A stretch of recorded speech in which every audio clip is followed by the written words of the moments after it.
The calls for change grow louder on Maryland's juvenile crime crisis, what some are demanding from the Department of Juvenile Services, who says it's failing to hold young people accountable. State prosecutors attempting to combine the cases of all 5 Brooklyn Day mass shooting suspects and try them together.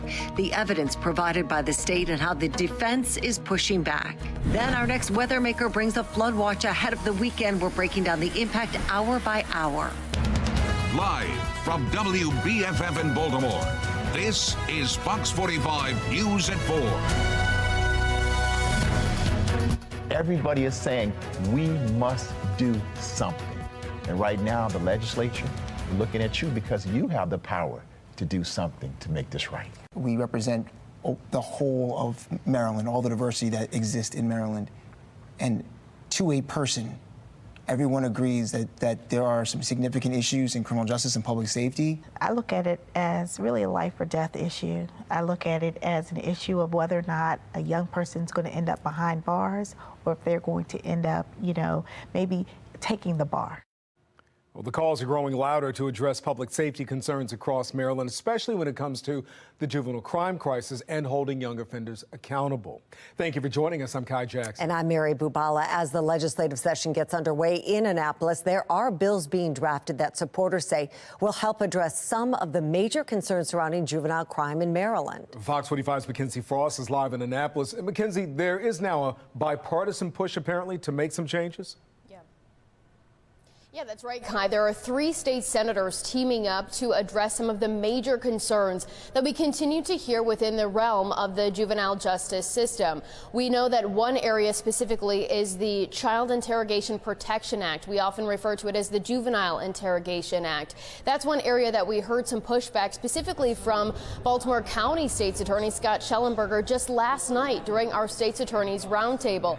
And the state's attorney from Baltimore County argues that parents should have a bigger say in their child's future, especially when it comes to being questioned by law enforcement. You read them their rights. Because they're a juvenile, yeah, okay, let's add the additional element of asking their parents. But shouldn't the parents have more say than the public defender?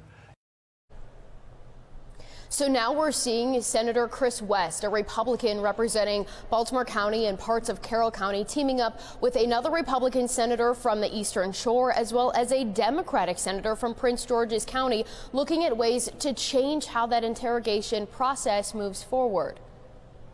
Most parents want their kids to get out of trouble, and they'd rather have the kids tell the police the truth and then deal with it back at home as a family than to have the juvenile being advised by some lawyer they've never met and just talked to over the telephone. Our hope is that if we present a bipartisan package to the General Assembly, that they will look upon it favorably. Now, this one bill is part of a larger package that the senators are working on moving through the process. Obviously, there will have to be some conversations and committee hearings held to debate these conversations moving forward. But there appears to be a growing consensus for at least looking at and having conversations surrounding some of these major concerns. And that is always good for voters when there's some bipartisanship, for sure. Mackenzie, it seems like more lawmakers are growing frustrated with the Department of Juvenile Services. Tell us more about some bills that may be introduced regarding DJS. Yeah, absolutely. Yesterday, during the first day of session, I had a chance to catch up with State Senator Corey McCray, a Democrat from Baltimore City. He tells me that he used to have a great working relationship with the previous secretary of DJS, but now Senator McCray says that's not the case with Secretary Schiraldi, and now the senator is demanding more transparency for the state agency. I would like that same type of relationship with Secretary Schiraldi. I know that I've reached out to him on multiple occasions. Unfortunately, there has been a level of unresponsiveness. I am drafting a bill because one of the things that I'm concerned about is when we have juveniles that's engaged in a fatal shooting or a non-fatal shooting, I want to understand what is the after action. How, if they were under the purview of DJS. If they were under the purview of DJS, I think that the Secretary Schiraldi has the responsibility to be able to communicate. When did his agency make contact? How do we know that retaliation isn't going to exist? How do we know that someone isn't going to continue to come after this young man or young woman that's under their purview? And he should be able to articulate that in a manner that anybody can understand. Do you feel like that's happening right now? Obviously, it hasn't happened, which is why I'm introducing the bill called the DJS Transparency Act of 2024. When can we see that? I'm pretty sure you'll see it within the next 7 to 10 days. So we're still waiting to see the full details of Senator McCrae's bill, but we'll be sure to follow it as it unfolds. We're live in the State House. Mackenzie Frost, Fox 45 News. Mackenzie, thank you. And as Mackenzie just mentioned, the Department of Juvenile Services is led by Secretary Schiraldi. And during the roundtable sit-down last night with top prosecutors, Mackenzie also asked about their stance on his leadership.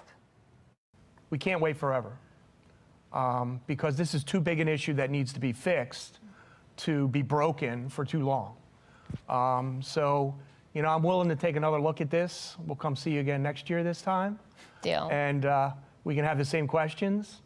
But, you know, the person who came into that position last year, you know, if you didn't help the 13-year-old, well, now they're 14. And you got to help them now when they're 14. And if we're still having this conversation when they're 15, well, then we might need to have some other conversations. Well, earlier this week, when announcing his crime plan for 2024, Governor Wes Moore applauded Schiraldi, calling him a reformer. Now, we still have a lot of work to do. But if there's anyone who is up to the job, it's our Secretary of Juvenile Services, Vinny Schiraldi. Secretary Schiraldi understands accountability, and he demands it. Now, before coming to Maryland, Secretary Schiraldi was the corrections commissioner in New York City. He held the led the Department of Corrections there. But some are critical of his work. I've been a correction officer for 25 years, and Schiraldi was probably the worst commissioner we've had in my tenure. He came in here with this mindset of providing everything for the inmate population and not providing things that we needed. You know, wasn't concerned about our well-being at all. So he made it unsafe for us. He created armies in these housing areas. He really put us at a very disadvantage and made the job more dangerous than it ever was. Well, as commissioner, that was Benny Bashio. As commissioner, Schiraldi called for the shutdown of Rikers Island, New York City's pretrial lockup. According to Benny Bashio, who you just saw, the president of the Corrections Officers Union in New York City, Schiraldi pushed the institution to a breaking point to prove it was time to shut it down. We had officers working triple shift. It was like we lived in a third world country. And he contributed to that madness. He's not security conscious of things. And frankly, in my dealings with him, I don't think he should be in charge of any type of correctional facility or juvenile detention center. Well, Secretary Schiraldi believes people should be kept out of the adult prison system until they turn 25 because scientists have found their brains aren't fully developed. Earlier this week, we asked you if lawmakers don't change the juvenile crime laws, should they be recalled? 98% of those who voted said yes. At our Fox 45 roundtable last night, top prosecutors said lawmakers need to take action right now to address juvenile crime. What's at stake if lawmakers don't get it right this session? You know, I think our future is at stake. That brings us to our question of the day. Do you agree with the state's attorneys that the legislature needs to act now to address juvenile crime? The poll just opened. To make your voice heard, head to foxbaltimore.com/vote. If you missed last night's roundtable, it will re-air this Sunday. You can watch it on My TV Baltimore at 1, on Fox 45 at 2, or at the CW at 10. You can also stream the roundtable in its entirety at foxbaltimore.com or on our YouTube page.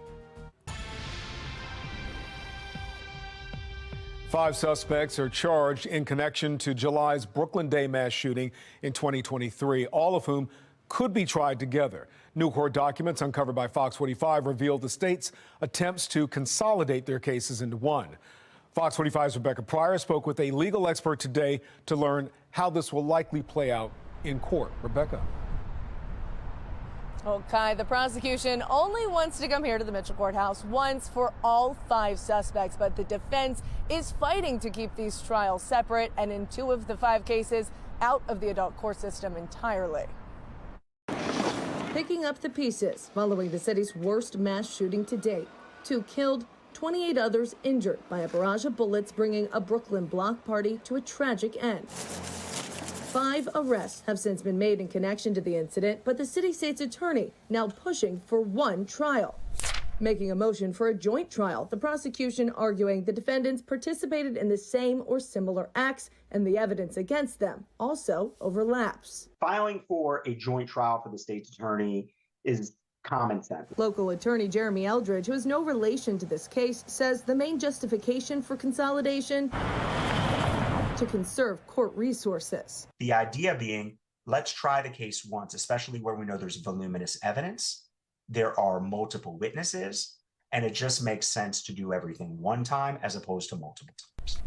But the defense opposing the motion, claiming a joint trial would create prejudice. The disadvantage is obvious. You're going to see a lot of evidence that you may not feel is relevant or you may feel is prejudicial to your client if they involve companion shooting, potentially causing a jury confusion. In addition to what took place on Brooklyn Day, the state also attempting to include a separate attempted murder charge for 19-year-old Aaron Brown, who was accused of trying to shoot another person in Northeast Baltimore during an unrelated incident back in May. What could be linking two cases that occurred on different days and appear to be different incidents would be a single piece of evidence, like a gun.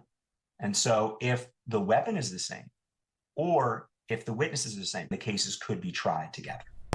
Ultimately, a judge will decide what's fair and impartial. But if the cases are combined, Eldridge says it could create several logistical challenges for the city's historic courthouse. The sheer number of defendants that the court will have to accommodate in making sure that they have sufficient courtroom personnel, that they can do it in one of the courtrooms in the Circuit Court of Baltimore City that, frankly, is not big enough size-wise to accommodate a case like this. And the final factor, potentially keeping these cases apart, 2 of the 5 suspects currently requesting a transfer to juvenile court. If granted, they cannot be tried beside adult defendants. Now, one advantage that a joint trial could have for the defense would be the ability to muddy the waters and create confusion among all of these cases, so much though that then the prosecution potentially has a more difficult time proving their case beyond a reasonable doubt. We should learn more about how these cases will proceed on March 7th. That is when a judge is scheduled to rule on the state's motion for a joint trial. Reporting live from outside of the Mitchell Courthouse, Rebecca Pryor, Fox 45 News. Well, after a strong storm system brought heavy rain and strong wind through the region earlier this week, we're already tracking our next weather. That's right. Let's bring in meteorologist Amy Aronson, who's breaking down the timeline of this next system. Amy, I don't know if we're ready for it after Tuesday night. I know. We're just finally starting to dry things out, and already we've got another flood watch posted for our region. So doesn't this look familiar? Very similar to what we saw back on Tuesday. The problem is the ground's already saturated. So we had a lot of rain back on Tuesday. The ground is saturated because of that. And now we're adding more rain on top of it. So we're forecasting an additional 3 to 4 of an inch of rain, up to an inch of rain tomorrow. So that on top of what we've already seen this week could lead to some additional flooding. So that's why we've got that flood watch that will go into effect tomorrow evening. For the rest of tonight, it's just dry, chilly, and quiet. So we'll continue to dry things out. But for your Friday night, I am tracking some moderate rain and yet another round of gusty winds too. So because of that, we're going to be weather alert now on Friday night as that weather maker moves through. Come Saturday, we're drying out, but it's going to be windy with winds gusting at 30 to 40 miles an hour. And the weather maker coming tomorrow, that's not our only one in the 7-day forecast. Come next Tuesday, I'm watching another weather maker moving in, and this one's going to come with some cold air and the potential for some snow. So coming up in just about 10 minutes, I'll break down the timeline of the rain and the potential for snow next week too. Kai, Mary. Amy, thank you. Still ahead tonight, a controversial decision to ban certain books in Carroll County. We hear from those on both sides of the debate. Plus, former President Trump in court today for closing arguments, why he argues he should be paid for damages. Plus, excitement building as the Ravens prepare for the playoffs. Morgan Atz is breaking down all of the highlights from Owings Mills.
It's day 2 on the practice field for the Ravens as they continue to work on themselves during this playoff bye. Time off with plenty of unknowns that can cloud a mind, like wanting to know your opponent, date and time for the divisional round. So the Ravens are working the hardest on their main goal: focus. Forget about what's been done and plan for a 3-game winning streak. We've proven a lot this year, but we're not done, proving what we need to prove, so it starts this week and continuing on the next week. What's been helping this locker room the most on that focus is leadership, especially from those that have been to the Super Bowl before and know what it takes to win it. I think it's just a good mix with young players and like vets and stuff that have been there and done that. Kyle Van Noy, guy who's been to the dance 3 times and won 2 of them. We have guys in the mid like PQ and I.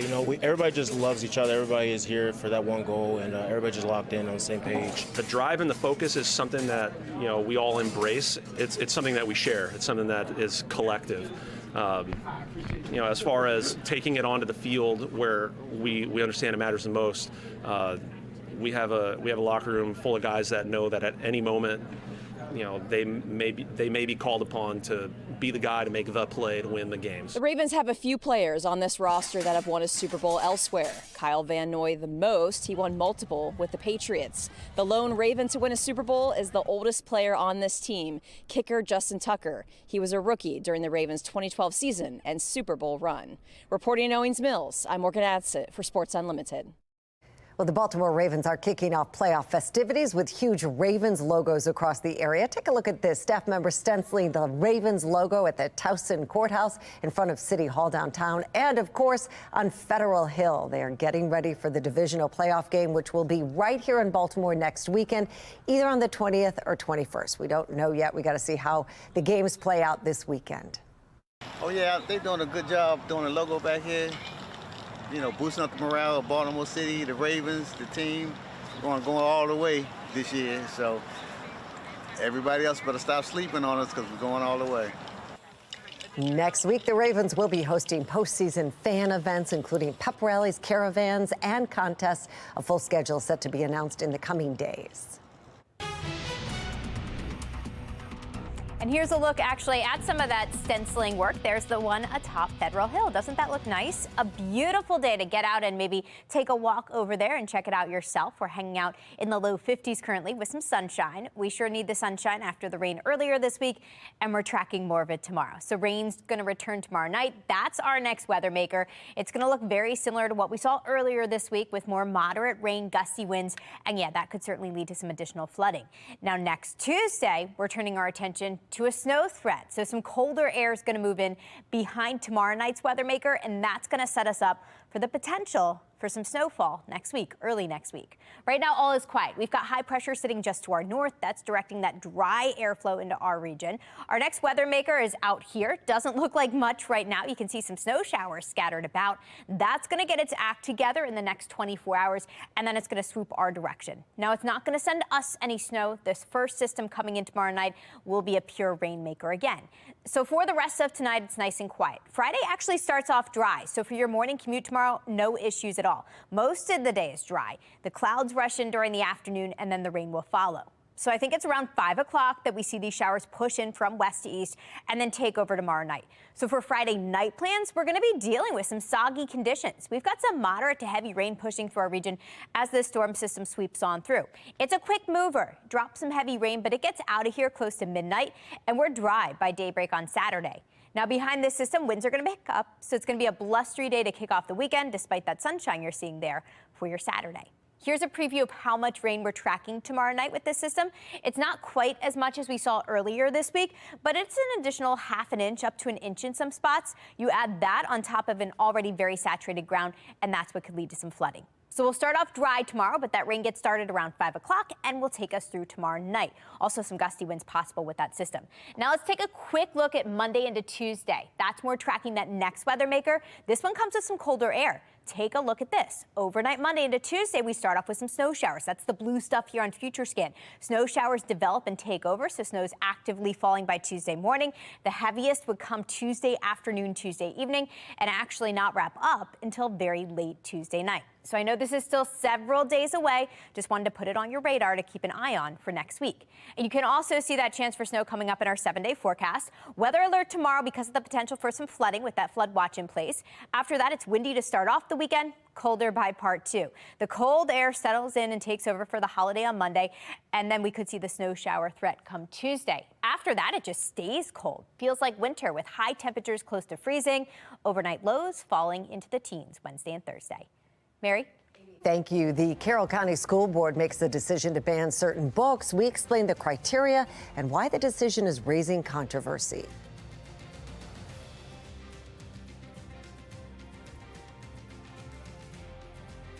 A rising star in the music industry taking his fight against fentanyl here to Capitol Hill.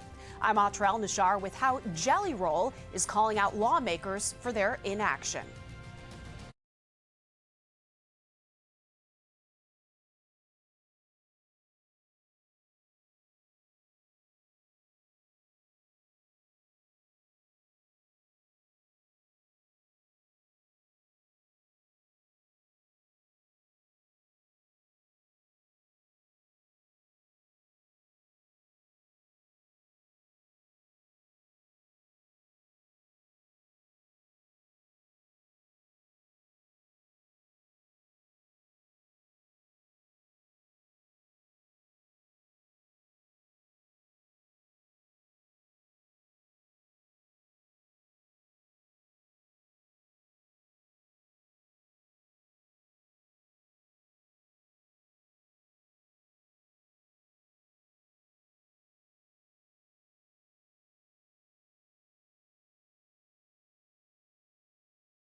The CDC says more than 150 people die every day from overdoses related to fentanyl and other synthetic opioids. On Capitol Hill today, rapper turned country artist Jelly Roll appeared before a group of senators to call on Congress to act. National correspondent Atra El-Nashar has more.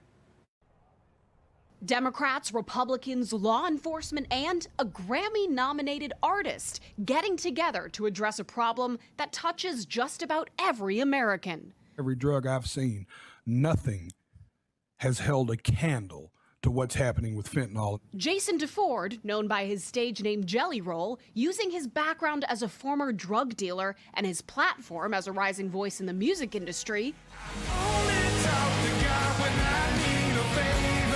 to confront the fentanyl crisis. I was a part of the problem. I am here now standing as a man that wants to be a part of the solution. He joined law enforcement leaders Thursday to appear before the Senate Banking Committee, urging the passage of the Fend Off Fentanyl Act. The bill, which is currently stalled in Congress, would declare international trafficking of fentanyl a national emergency, ramp up sanctions against the groups behind it, and use proceeds from sanction enforcement to bolster law enforcement. All agree there's more to do, like cracking down on the illicit financing of drug operations, often involving crypto or apps like WeChat Pay. Never in my career with the DEA has a criminal organization had the benefit of an encrypted global network. Where Democrats and Republicans are split is how to start addressing the flow of fentanyl through the U.S. southern border. We can secure the border. It's an open, bleeding wound. In 2021, over 90% of fentanyl seizures occurred at legal crossing points. DeFord calling out their partisan divide. We don't see nothing happening in D.C. except fights. DeFord reminded senators that nothing can happen without cooperation from the House, where there's currently a partisan standoff about government spending that's rooted in their differences about the border. On Capitol Hill, I'm Atrel Nashar. Well, the results are in for Wednesday's national question of the day. We asked, do you think Homeland Security Secretary Alejandro Mayorkas should be impeached? 86% of you said yes, 14% said no. Well, Donald Trump was allowed to address the court for 5 minutes during his trial today after his lawyers concluded their closing arguments. According to reports from inside the courtroom, the former president said he did nothing wrong and all his financial statements were perfect. He didn't criticize the judge nor the clerk, but did say the judge does have an agenda. Inside and outside the courtroom, Trump insists he should be paid damages.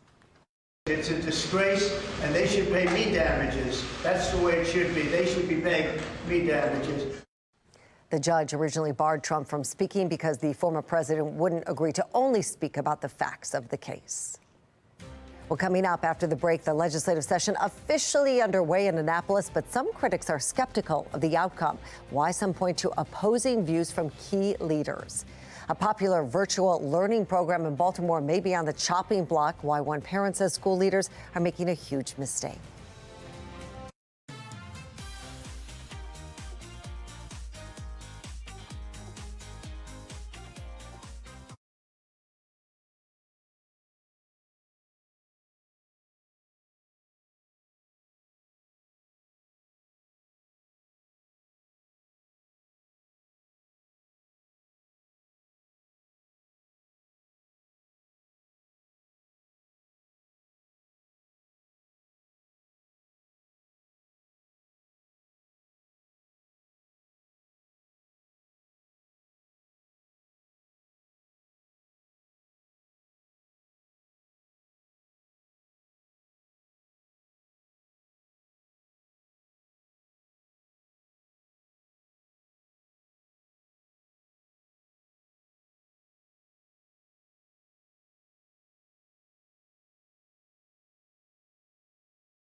Well, just weeks after appearing on Maryland's Most Wanted, a fugitive wanted for escaping police custody is behind bars. Alexa Ashwell's live now with how authorities tracked down the wanted man, as well as a preview to tonight's case. Alexa.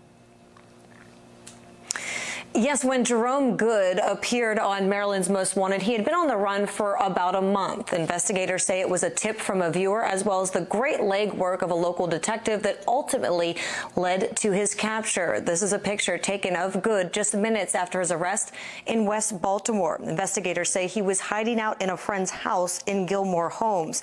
Good had 2 warrants for his arrest, one related to a shooting, the other for escaping from police custody after being taken into custody for that warrant. So yes, I actually received a few tips about Jerome Good almost immediately after your last episode aired. The investigator in this case put those facts into light and actually conducted a more thorough investigation himself. Eventually, he was able to be taken into custody by the Capital Area Regional Fugitive Task Force. Now the search is on for this man, Raven Archibald. Years ago, Archibald was convicted in a federal sex trafficking case involving a child. He was sentenced to more than a decade in prison, but got out early due to one of the largest scandals in U.S. history.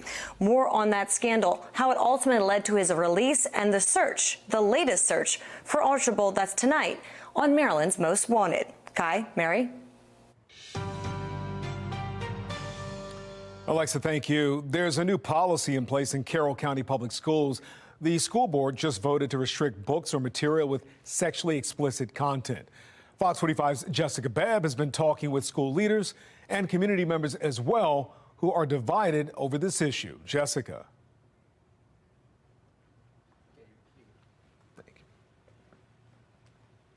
Shouldn't be in schools, while others in the community are concerned that the policy is too vague.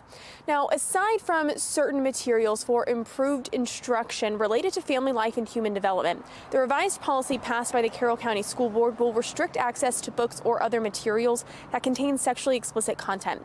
The policy defines sexually explicit as unambiguously describing, depicting, showing, or writing about sex or sex acts in a detailed or graphic manner. While some are in support of the policy, others say it leaves a lot up to interpretation. I'm very happy with it. It couldn't have gone better. We had every single member of the board very supportive of the policy, understood understood how necessary it was. One person reading it may have a different interpretation than another, which may result in a loss of very important content in our schools. In a statement from Carroll County Public Schools, they say the general selection criteria for selecting and evaluating materials hasn't changed. Not including sexually explicit content is an existing criteria, but they say the action by the board further defines it. And since it has now been passed by the school board, Stephen Whistler, a school board member, says that policy is now in effect. In Carroll County tonight, Jessica Babb, Fox 45 News. Jessica, thank you. Well, new tonight, Johns Hopkins Hospital announcing it has reinstated mandatory masking for all patients, visitors, and employees at all of its locations in the state. According to the hospital, the decision was based on recent data and guidance from the Maryland Department of Health. COVID-19 and flu cases have been spiking across the country, leading to a rise in hospitalization rates. At the same time, vaccination rates for COVID, RSV, and the flu are down. The mandate goes into effect tomorrow and is expected to be in place on a short-term basis until illness rates drop.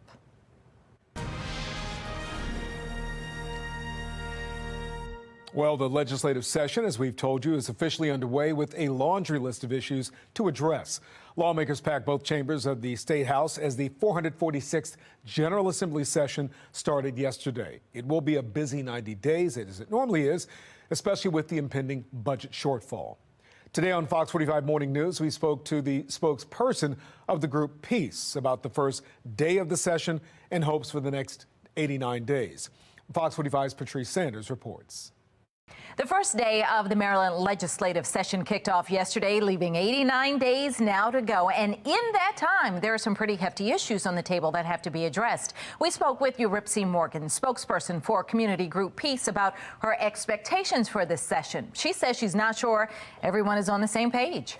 with Governor Westmore's recent press conference, in which he had a message that was very much about accountability, right? He said that was even the main word that he was going to use, was accountability.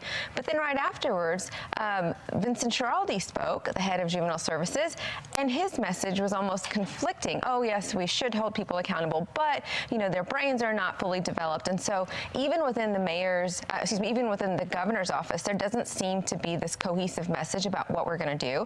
So am I optimistic? No, but I can say that there have been so many community members who have reached out to me and through our organization that want change, that I think that if the General Assembly ignores them, it'll be at their own peril. Well, aside from public safety, the budget is another big topic that she and others will be keeping a close eye on as the state is looking at a multi-million-dollar shortfall. The governor will release his budget proposal next week. Patrice Sanders, Fox 45 News. Yesterday, we asked you with the looming budget deficit, what should lawmakers do? Raise taxes or shrink government? 98% of those who voted said shrink government. Fox 45's Mackenzie Frost will be in Annapolis following every step of this year's legislative session over the next 3 months. You can watch all of her coverage online and on air at foxbaltimore.com.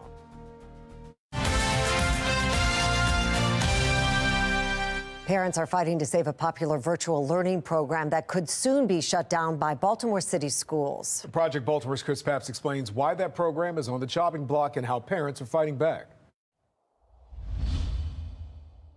Kathleen Lee, I pay taxes, has a message for Baltimore City School CEO, Dr. Sonia Santelises. Put the money where your mouth is. If you say that you really put children first and you have a heart for children, then have a heart for my children. Lee has 2 children in Baltimore City schools, a daughter in 5th grade and a son in 2nd.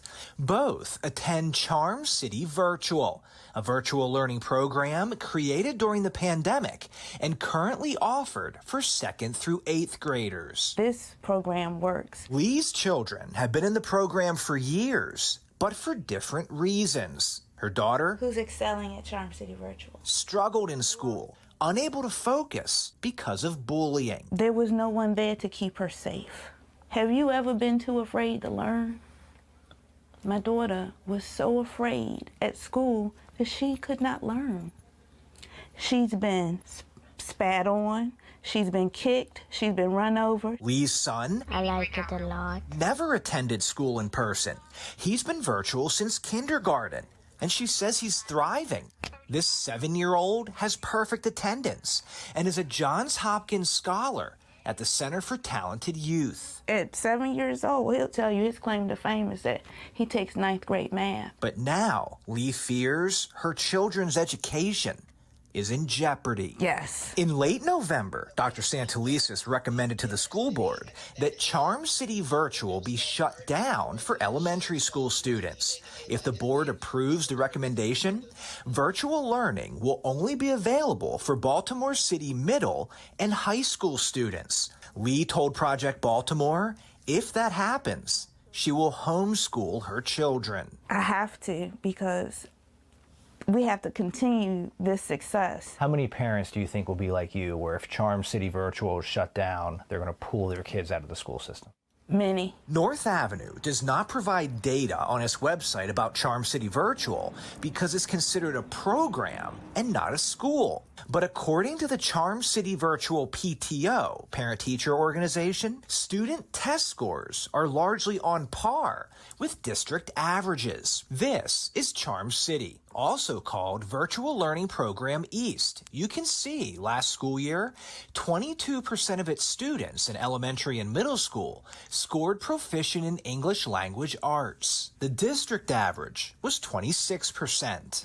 In math, 4% of Charm City students scored proficient. The city average was 8%. In science and social studies testing, Charm City Virtual outperformed the city average.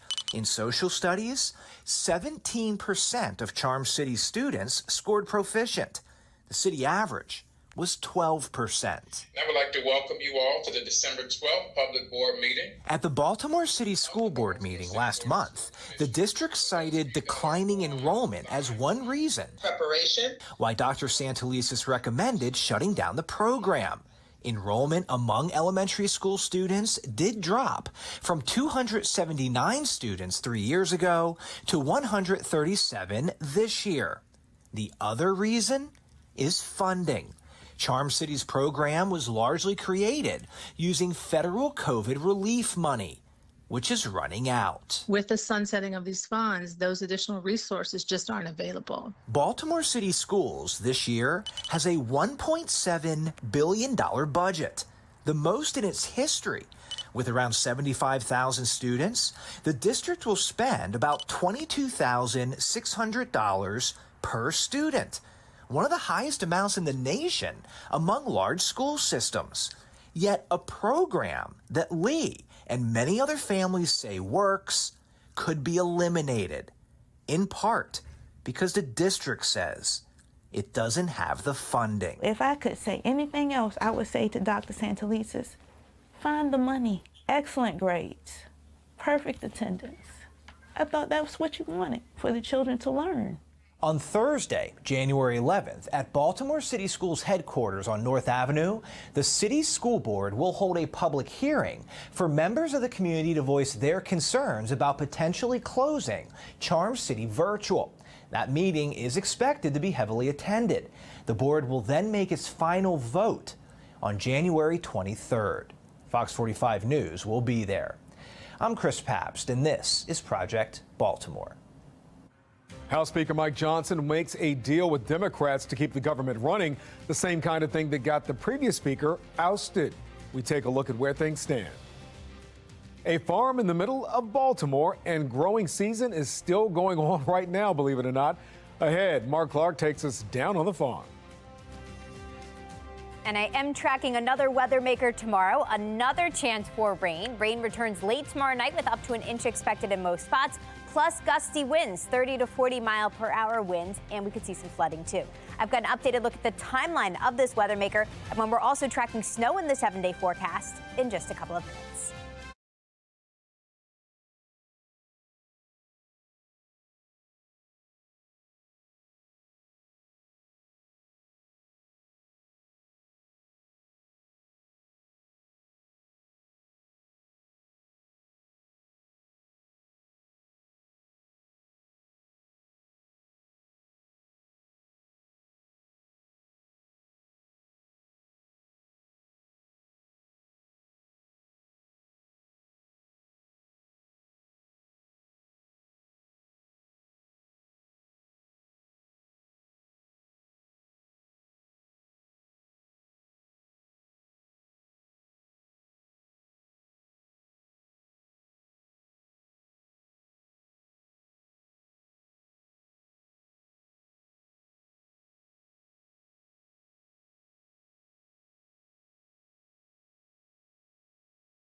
Just days from now, lawmakers need to pass part of the federal budget, and tensions are high.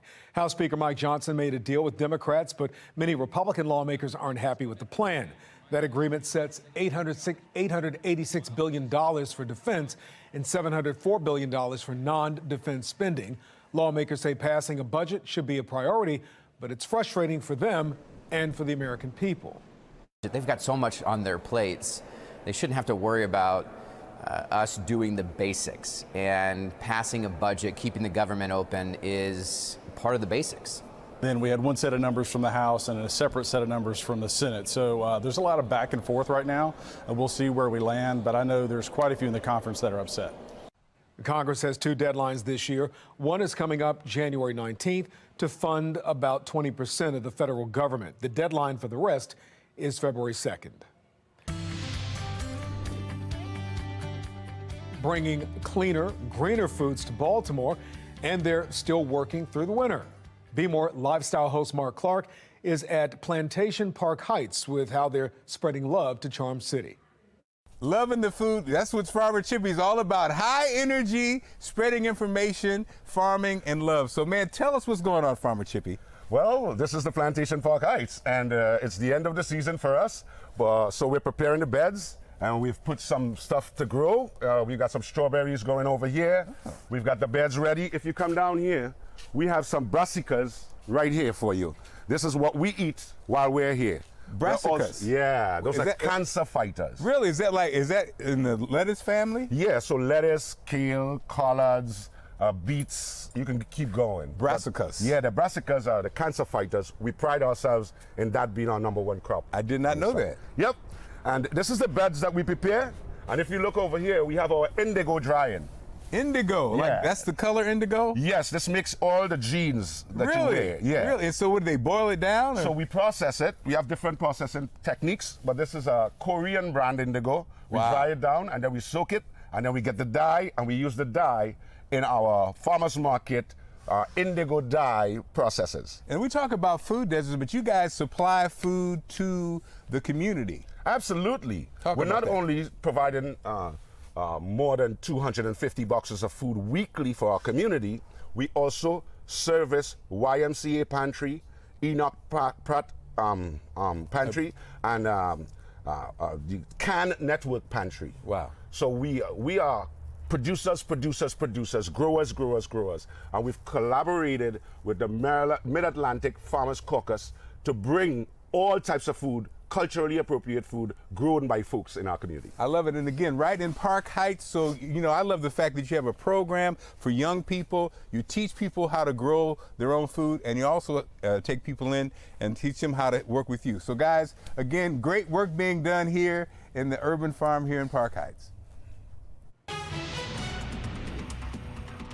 And I am tracking our next weather maker come tomorrow. This is going to send us another round of some moderate rain, and that means another flood watch. That's posted for the Baltimore area. This goes into effect tomorrow afternoon and will take us through very, very late Friday night. Now, we're not tracking as much rain tomorrow night as we saw back on Tuesday, but the issue here is the ground is already very saturated from the rain we saw earlier this week. So you add an additional ½ an inch even to that, and flooding is certainly possible. That's not our only concern. We're going to be dealing with winds yet again. We've got a wind advisory posted for tomorrow afternoon through very early Saturday for Anne Arundel County and the Eastern Shore. These are the locations that could experience the highest winds. That would be winds gusting up to 50 miles an hour.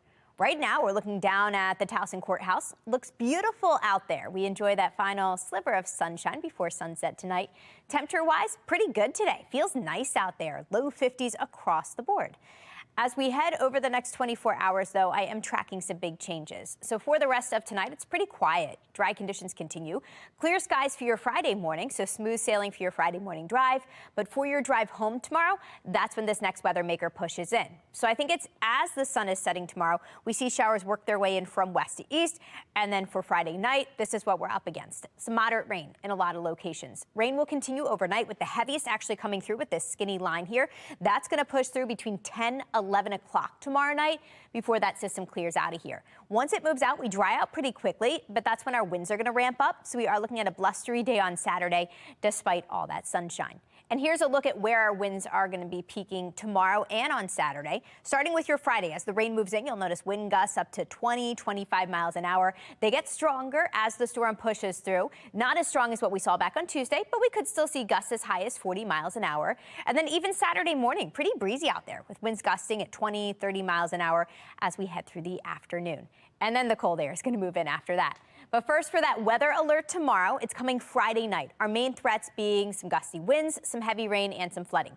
I don't think we're looking at the potential really for power outages like last time, just because this storm doesn't look quite as strong as what we saw last time. So once that storm gets out of here, colder air is set to take over. Here comes the winter chill. This is our 6 to 10 day temperature outlook, and it shows temperatures most likely below average all the way through January 20th. So it looks like through the end of the month, we're talking some colder air moving in. And you can actually see that in our 7-day forecast. A couple of things to point out here. First, we've got weather alert tomorrow because of the rain moving through tomorrow night. Windy start to the weekend. Colder by Sunday, and then with the cold air in place, we're tracking another weather maker late Monday into Tuesday. This one's going to come with the potential for some winter weather. So I know it's still several days out, but I think next week, Tuesday is the day to watch. I know it's several days out, but it looks like that could send us the potential for some travel disrupting snow come Tuesday. After that, it's just downright frigid. We've got high temperatures close to freezing Wednesday and Thursday, and overnight lows in the teens. Kai? Amy, thank you. I'll try to be somewhere else. Coming up at 5 o'clock, an extreme staffing shortage for Baltimore's first responders, how that's affecting response times when you call for help. The American Heart Association calls them life's essential 8 steps that help your heart. I'm Liz Bonus. We share them just ahead.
Small changes add up to big results. That's the message today from cardiologists who say most heart events are preventable. Medical reporter Liz Bonus shares life's essential 8.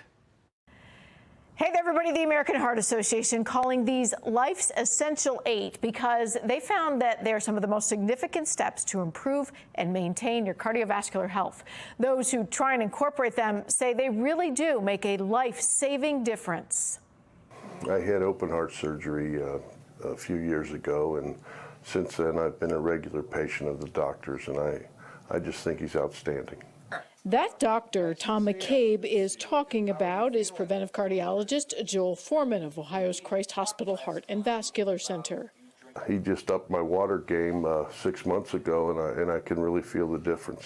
And even though Tom has a history of heart disease, the basic plan to prevent future problems prescribed for his health could work for all of us. We are more aggressive once you have an event because you establish yourself as higher risk, okay? So we'll lower the cholesterol more. We will probably lower the blood pressure a little bit more, but some of the advice is the same. It's all because Life's Essential 8, as this graphic provided by the American Heart Association shows, Dr. Foreman says works at almost any stage. They include eating better, being more active, getting healthy sleep, managing weight, controlling cholesterol, managing blood sugars, and maintaining normal blood pressure. I keep up on all of those. I think that the more you keep up with it, the less trouble you have. Now, the good news is they add up. So even if you can only start with a few, you can still bring your risk down. With your health news, I'm Liz Bonus reporting. Coming up on Fox 45 News at 5 o'clock, Fox 45 investigates DJS Secretary Vincent Schiraldi and his time as Corrections Commissioner in New York. Why a critic says Schiraldi put officers' lives in danger. And next, why state prosecutors want to try all 5 Brooklyn Day mass shooting suspects together, the benefits and the drawbacks according to legal experts.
State prosecutors want to try all 5 Brooklyn Day mass shooting suspects in one case. The controversy that plan is causing tonight. The calls for action continue to grow surrounding Maryland's juvenile crime crisis. The new plans lawmakers are bringing to the table as we hear from top prosecutors. And a former New York corrections officer sounding the alarm on DJS Secretary Vincent Schiraldi, why he says Schiraldi pushed Rikers Island to its breaking point. Live from WBFF in Baltimore, this is Fox 45 News at 5. There are 5 suspects charged in connection to July's Brooklyn Day mass shooting.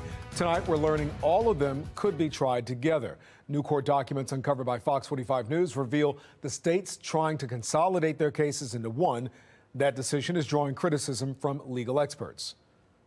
The sheer number of defendants that the court will have to accommodate in making sure that they have sufficient courtroom personnel, that they can do it in one of the courtrooms in the Circuit Court of Baltimore City that frankly is not big enough size-wise to accommodate a case like this. Good evening, I'm Kai Jackson. And I'm Mary Bubala. Thanks so much for staying with us. Let's go right to Fox 45's Rebecca Pryor. She spoke with one local attorney today to learn more about how this could all play out in court. Rebecca? Yeah, and just to be clear, Jeremy Eldridge not criticizing the fact that this could happen, just, talking about some of the concerns that some people may have. But again, as you just said, 5 suspects have been arrested in connection to the Brooklyn Day mass shooting, but now state's attorney only pushing for one trial. Let's take a look at their motion to create a joint trial. The prosecution arguing that the defendants participated in the same or similar acts and that the evidence against them is also overlapping. Local attorney Jeremy Eldridge, you just heard from, he has no connection to this case, and he explains that the main justification for consolidation is to conserve court resources. The idea being, let's try the case once, especially where we know there's voluminous evidence, there are multiple witnesses, and it just makes sense to do everything one time as opposed to multiple times. Now, the defense, on the other hand, is strongly against a joint trial. In their opposition to the state's motion, they claim that a joint trial would create prejudice. I also spoke with Eldridge about this. He says that a joint trial would come with both pros and cons for the defense. The disadvantage is obvious. You're going to see a lot of evidence that you may not feel is relevant, or you may feel is prejudicial to your client if they involve companion shooting. However, there could also be an advantage for your client if you're able to muddy the water, if you're able to create chaos and show that there was so much going on that it's difficult to prove that your client was involved.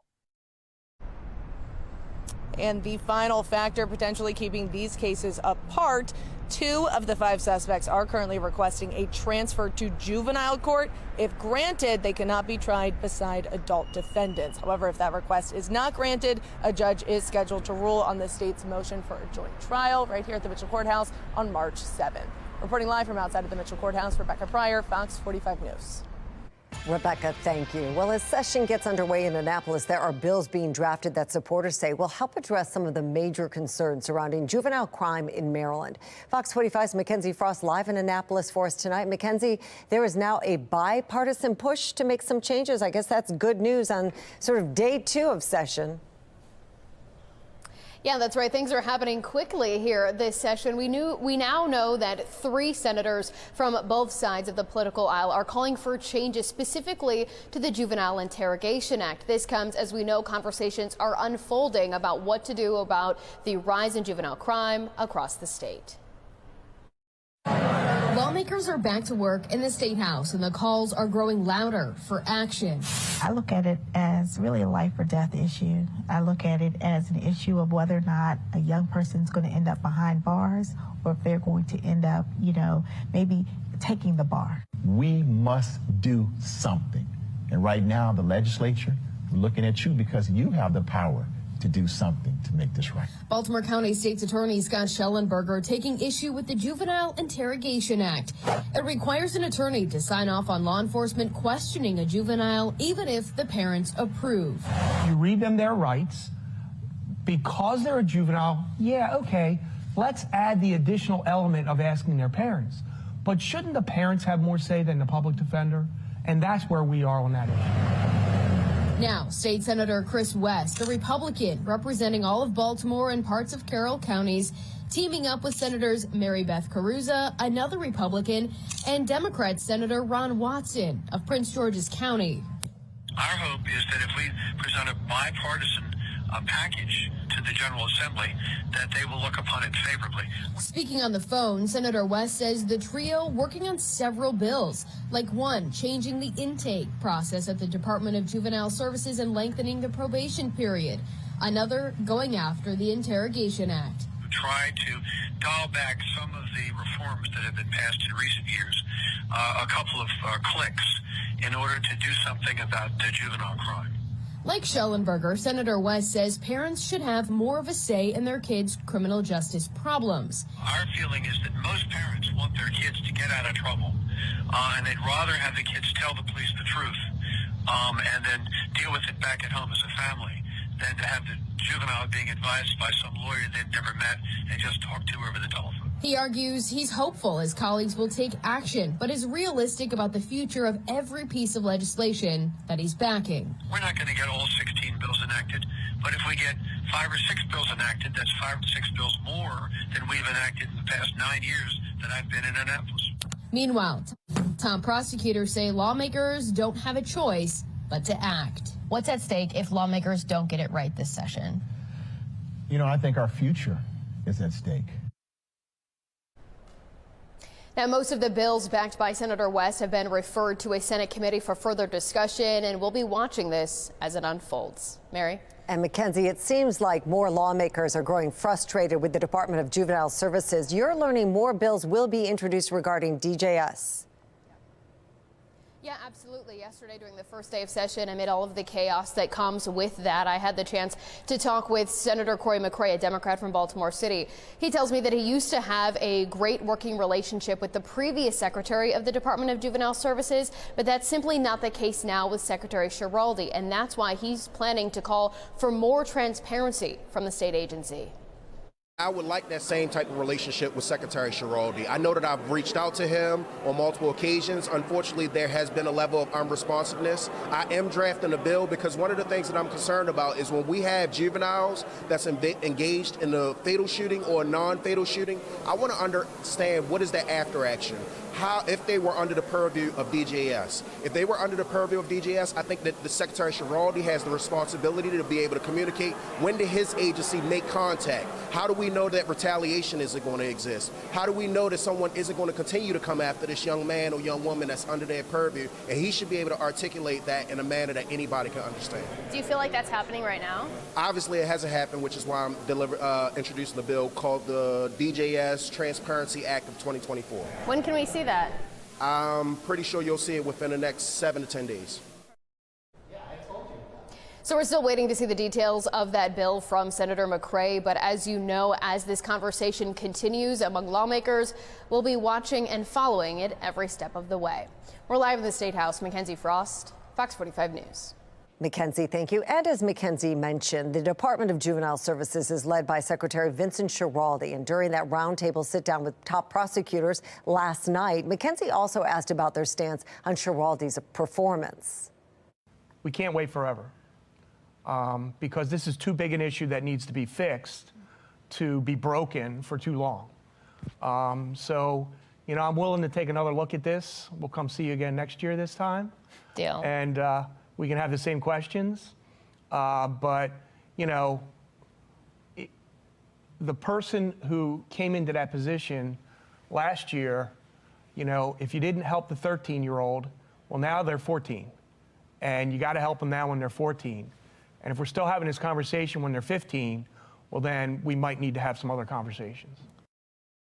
Before coming to Maryland, Secretary Schiraldi was the Corrections Commissioner in New York City.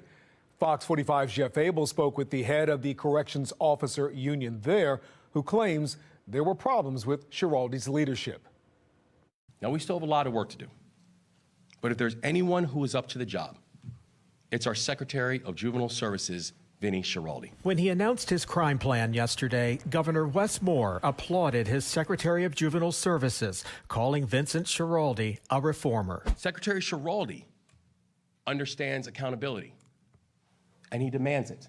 I've been a correction officer for 25 years, and Schiraldi was probably the worst commissioner we've had in my tenure. Benny Basio is president of the Correctional Officers Union in New York City, where for 7 months, Vincent Schiraldi worked as corrections commissioner just prior to coming to Maryland. And in those 7 months, Basio says accountability was only one-sided. He came in here with this mindset of providing everything for the inmate population and not providing things that we needed. You know, wasn't concerned about our well-being at all. So he made it unsafe for us. He created armies in these housing areas.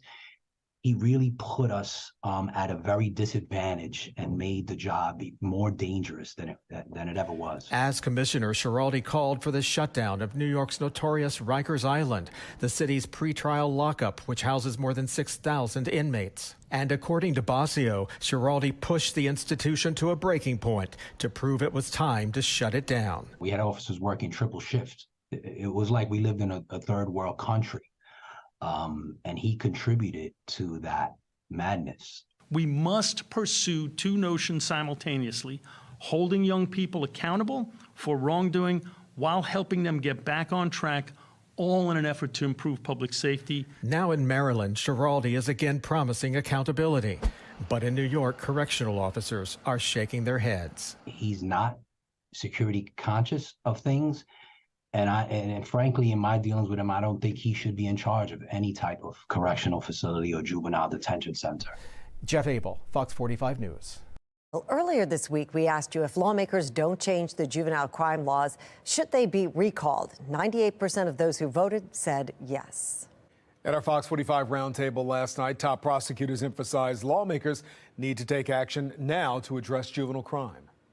What's at stake if lawmakers don't get it right this session? You know, I think our future is at stake.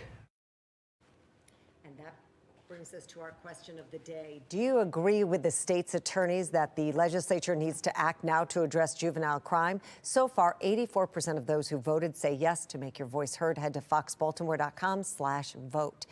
And if you missed last night's roundtable, it will re-air this Sunday. You can watch it on My TV, Baltimore at 1, Fox 45 at 2, or the CW at 10. You can also stream the roundtable in its entirety at foxbaltimore.com, or you can watch it on our YouTube page. Hey, right now you're taking a live look at the Inner Harbor, Ocean City. We'd like to be there right now, Mary, wouldn't we? And our weather radar tracking conditions across the region. So while it's clear skies right now and smooth sailing, tomorrow could be a different story. Fox 45 is preparing for our next weather maker, and guess what? That could dump even more rain on the state. Let's check in with meteorologist Amy Aronson. Amy? Yeah, that's been the theme this week. We've got another flood watch that's already posted for our region. Of course, right now, nice and quiet. It's going to be this time tomorrow that we're seeing rain rush back into our region. So because of that, we've got a flood watch posted. Remember, the ground is extra saturated from what we saw back on Tuesday. And now we're going to add an additional ½ inch to an inch of rain on top of that. So that's why we are tracking the potential for more flooding. But first, for tonight, we are looking at a quiet remainder of the night ahead of us. Quiet and chilly tonight. We are tracking moderate rainfall starting tomorrow evening, along with some gusty winds. After that gets out of here by Saturday morning, it's just going to be blustery. Plan on winds gusting up to 30, 40 miles an hour throughout your Saturday. Then the cold air takes over, and that's going to set us up for a winter weather maker by next Tuesday. Still several days out, but right now we are tracking the potential for some snow showers with that. Now, coming up in a couple of minutes, I will break down both weather makers hour by hour, let you know exactly how much rain we're expecting in your neighborhood tomorrow, and then we'll take a look at that snow opportunity too. Kai, Mary? Amy, thank you. Coming up on Fox 45 News at 5, should schools ban books containing sexually explicit content? The debate happening in 2 Maryland counties. And excitement is building as the Ravens get ready for the playoffs. Morgan Adsit is breaking down all the highlights from Owings Mills. And after the break, a fugitive behind bars just weeks after appearing on Maryland's Most Wanted. How authorities track down the wanted man.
Just weeks after appearing on Maryland's Most Wanted, a fugitive wanted for escaping police custody is now behind bars. Alexa Ashwell live now with how authorities tracked this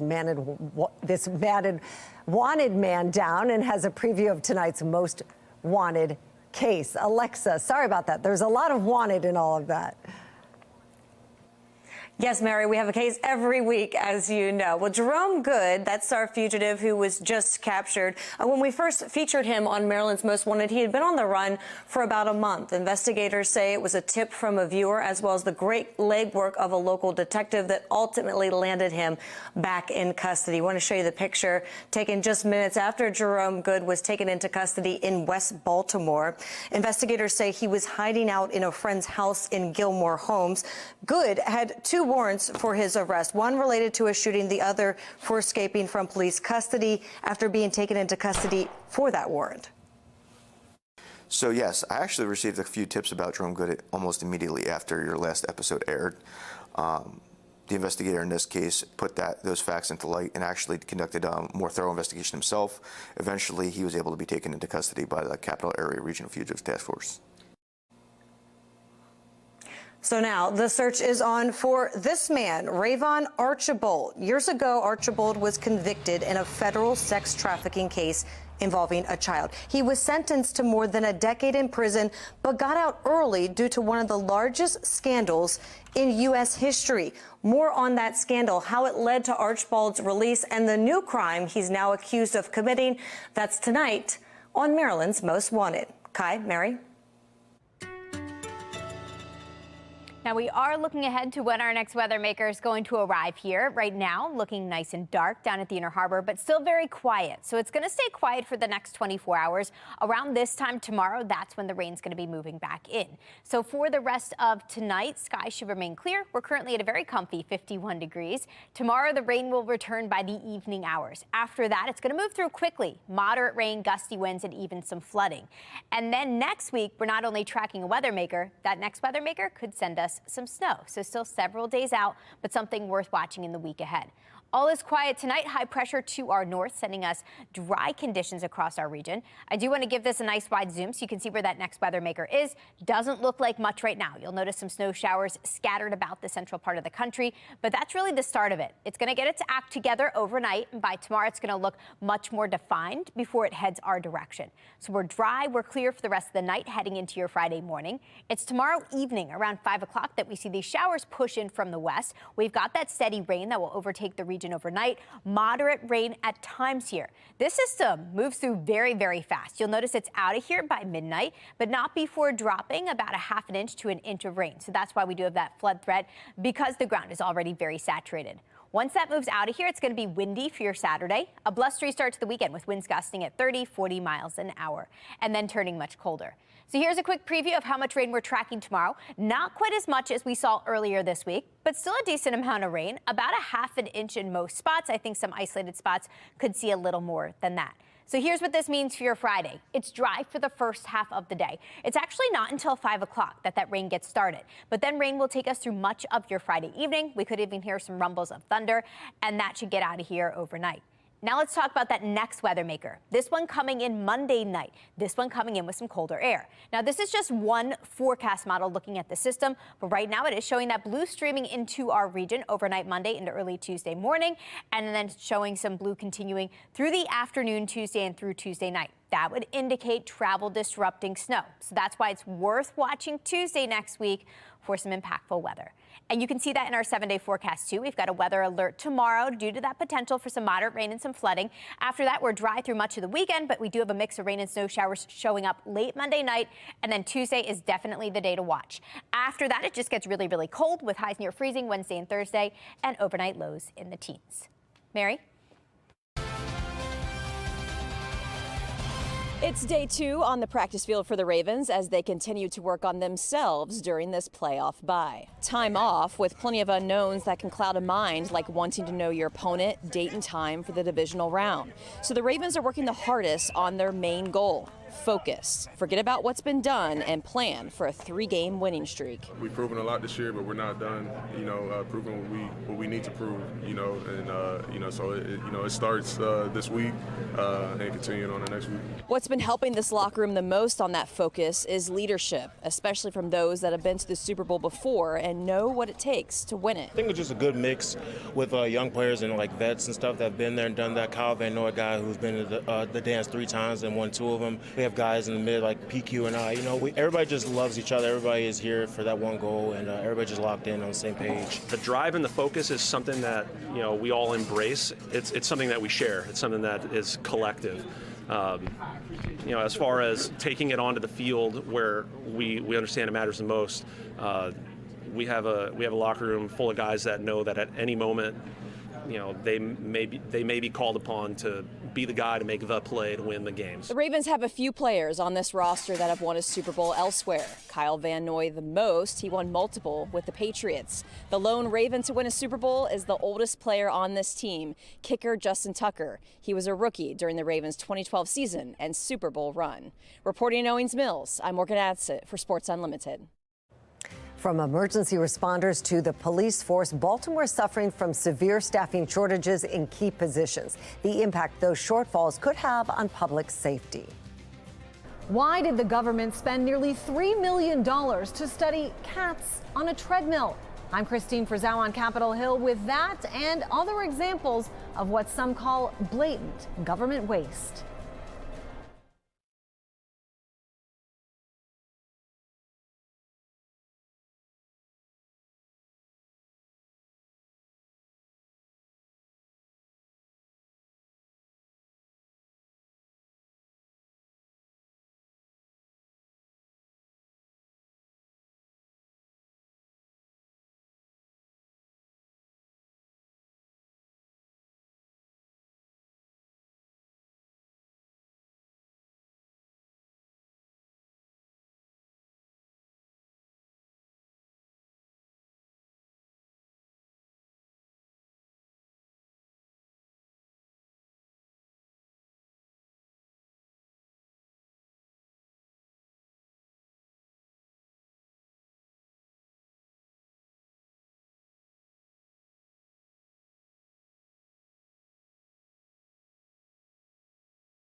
The U.S. national debt has now surpassed $34 trillion. It's an astonishing figure looming large over talks on Capitol Hill surrounding a federal spending bill that has been stalled for months.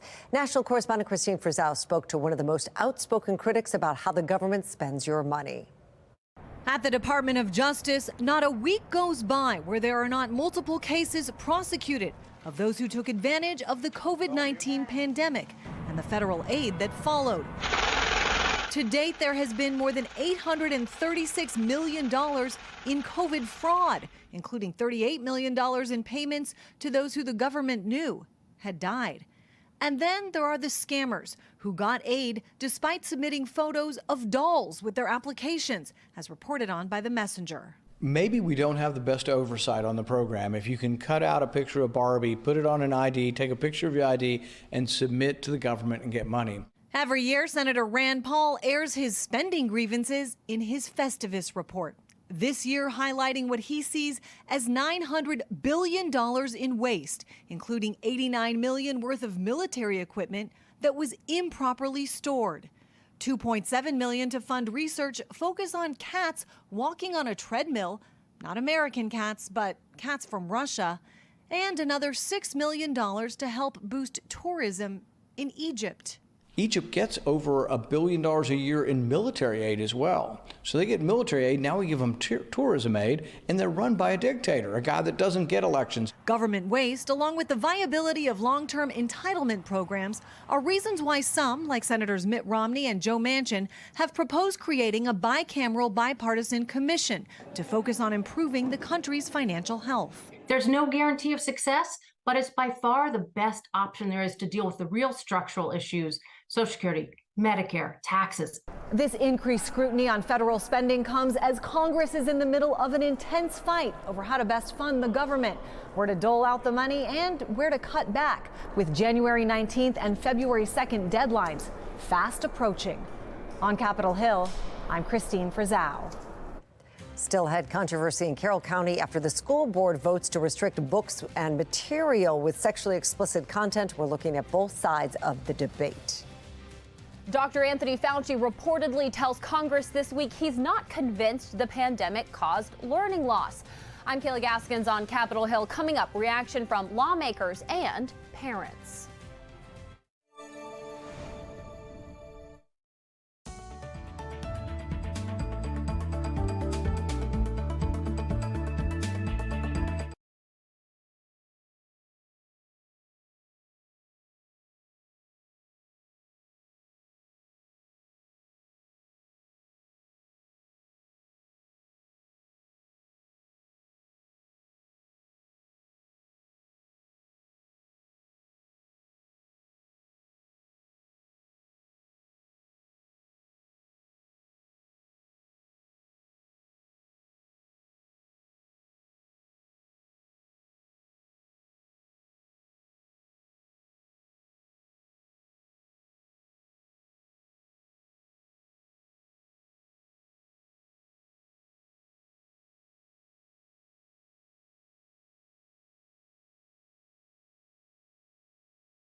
Well, the Carroll County Public School Board has voted to update a policy restricting books and material with sexually explicit content.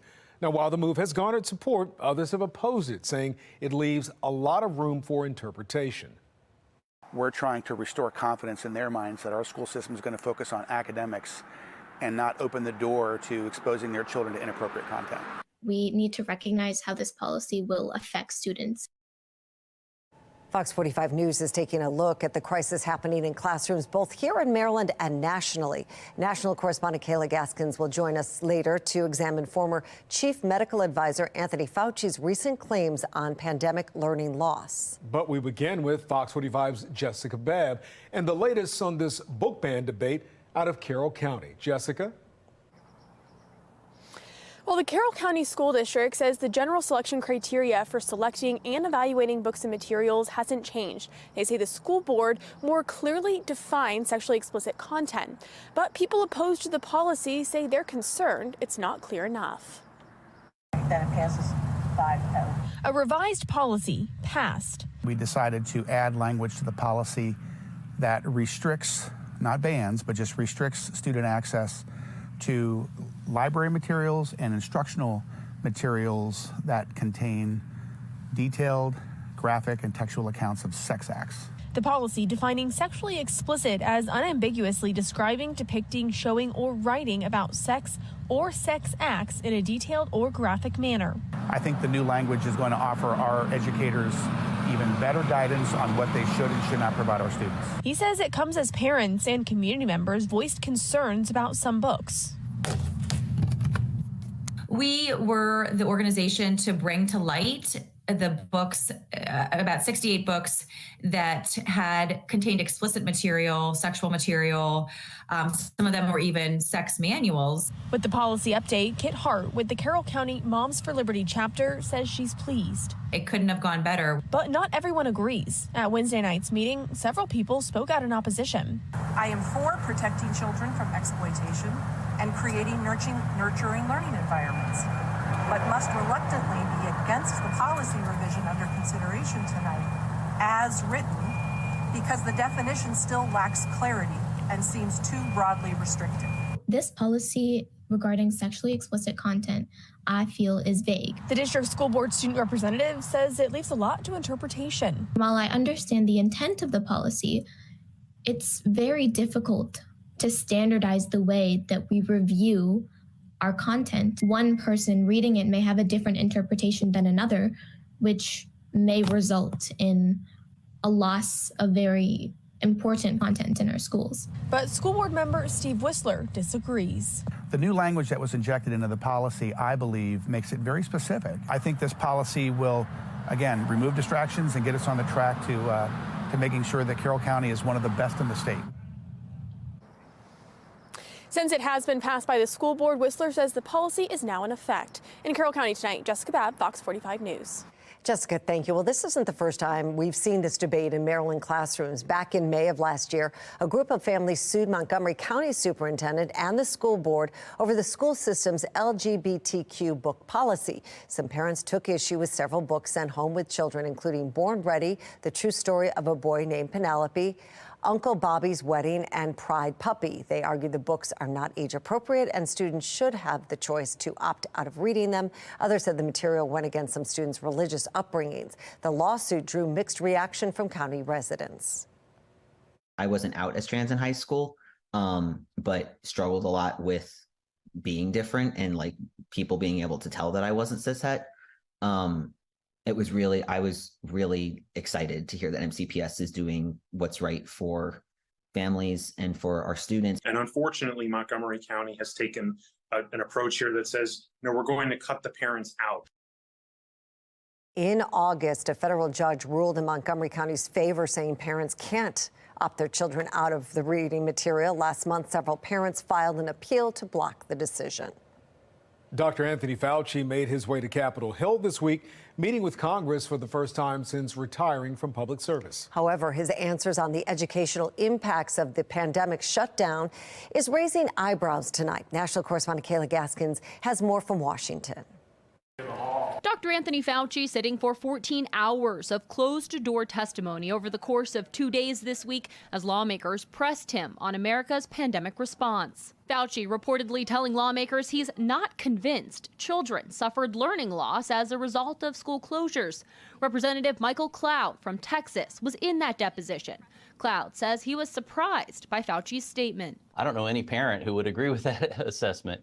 You know, there's study after study. Throughout the hearing, he either forgot details about what happened, or there's these multi-layers in the bureaucracy of what's supposed to be accountability. The 2022 Nations Report Card, compiled by the Department of Education, shows during the pandemic, reading scores dropped to the lowest level in 3 decades, and math scores dropped for the first time in 50 years. Michelle Exner with Parents Defending Education calls Fauci's response maddening. 3 years later, we have tangible evidence of the academic loss. This isn't a question up for debate. It's unfathomable that he would say that. Fauci has continually dodged taking any responsibility for the impact pandemic protocols had on education, telling the New York Times Magazine this past April, "Show me a school I shut down. I never did." But he did repeatedly make statements like this. Make sure you do whatever you can to safeguard the safety and the health of the children as well as the teachers. And that should guide your policy. How much power did Anthony Fauci have when it came to schools closing? He knows he had a massive impact on closures, just a desperate attempt to just fix a tarnished reputation. While Democrats say Republicans are misrepresenting Fauci's testimony, Representative Cloud says the transcripts will back up his statements. Dr. Fauci is set to testify at a yet-to-be-scheduled public hearing here on Capitol Hill in the coming months. I'm Kayla Gaskins reporting.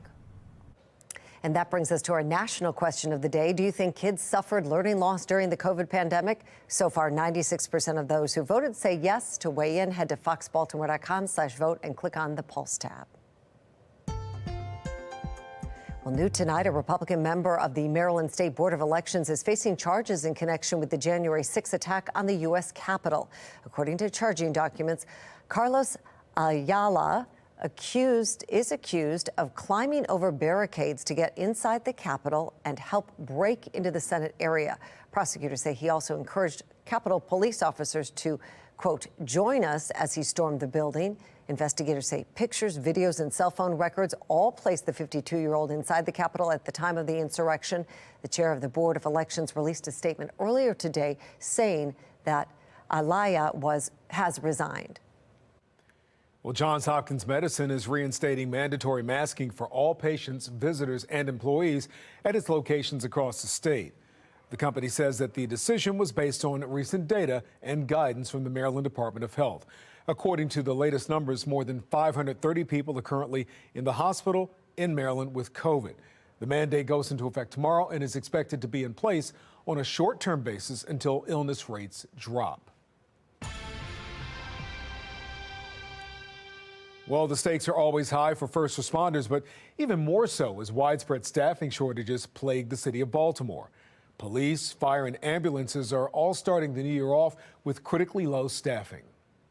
Tonight, Fox 45's Rebecca Pryor is looking into how those shortages could affect you. When you dial 911, you expect your emergency to be treated as such. But in Baltimore City, from those answering your call, 911, what's your emergency? To those responding, widespread staffing shortages could mean a slower response in situations where minutes and even seconds could be the difference between life and death. We stand as one of the busiest 911 centers in the state of Maryland. Staffing, without a doubt, is my number one priority. Presenting in front of City Council last month, the city's 911 Fire Dispatch Center revealing dispatchers struggling to send crews out to high-priority calls within the 1-minute standard. We can attribute that to our staffing issues. We have a serious staffing situation. And even more serious for those being dispatched, with a 10% vacancy rate for firefighters and a 27% vacancy rate for EMS workers, meaning 1 in every 4 EMS positions currently empty. We have got to position ourselves to become more competitive. Fire Chief James Wallace introducing $10,000 sign-on bonuses and $7,500 retention bonuses to help battle the lack of staffing. It's a start in the right direction. But according to Baltimore's fire union president, it won't be enough unless the department's base pay increases as well. It's really critical. We're losing people weekly to other jurisdictions. You could take a run or two in the county when you would be taking 10 runs in the city. You know, you're working a lot more for less pay. Meanwhile, another dwindling department calling for higher pay. On social media, Baltimore City's FOP president claiming BPD's officers paid between 20 to 30% less than the city